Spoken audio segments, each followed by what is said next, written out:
Michelle Glass here, and we are ready today to talk about the coxal bone. You can also call this the pelvic bone or the os coxa or even the innominate bones. We have 4 different names to choose from this bone here. Now this bone is a bone that develops from 3 different ossification centers, and those centers then have names. So we can call this top portion here the iliac region or the ilium. We can talk about this portion here where my hand is as the ischial region or ischium, and then this little piece right here, basically like a little V, is the pubic region or the pubis. Now let's get our orientation a little bit. So you are looking here at the medial view of this bone. This is the top, this is the front, here's the back here.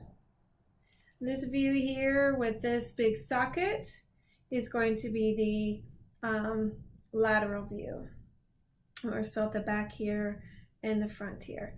Let's go back to the medial view here. What I like to do with this bone is start by looking for George Washington's profile. Do you see it? Nose, chin, forehead, hair, neck. Awesome. All right. What's really cool about this is basically George Washington's face is the iliac region, and his nose and his chin are at the front and his hair is at the back. So that's a really good way for you to be able to pick out the anterior and the posterior sides. What I like to do then is if my hair is on the, in this case, it's going to be on the right side, then I'm going to grab with my right hand. So I actually have here a right coxal bone. You can put this up against your face and make it a little phone, coxal phone. It fits around your face pretty much the way it fits down in your pelvic girdle. And so that can help you with your orientation. Okay, let's look back to this view here. All right, we're gonna name his forehead here iliac crest. The nose is the anterior superior iliac spine, the anterior inferior iliac spine, and at the back of his hair here we have the posterior superior iliac spine and the posterior inferior iliac spine.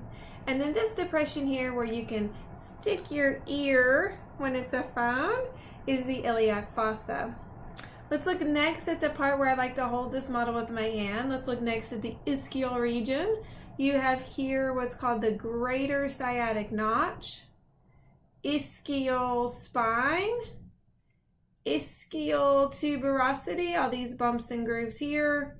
And then to about here, you have what's called the ischial ramus.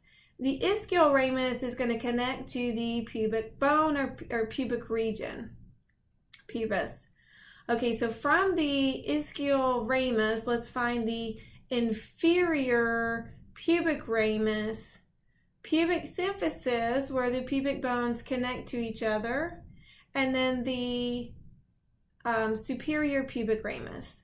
Now, looking back at the pubic symphysis, the term symphysis is a synovial joint that's connected with the pad of fibrocartilage. So you'll see a pad of fibrocartilage connecting the left and right pubic bones together. These rami, superior pubic ramus, inferior pubic ramus, ischial ramus, all form the foramen here called the obturator foramen. So here is again another reason this is a fun memory device, because I can say obturator, obturator. Oh, that's terrible. Can't believe I recorded that. Alrighty. And the only other feature we have to learn on this bone is this socket here. This is the socket for the ball and socket joint that makes up the hip. So this is where the femoral head goes. This is called the acetabulum, and that is spelled acetabulum, acetabulum, acetabulum. And that is our coxal bone.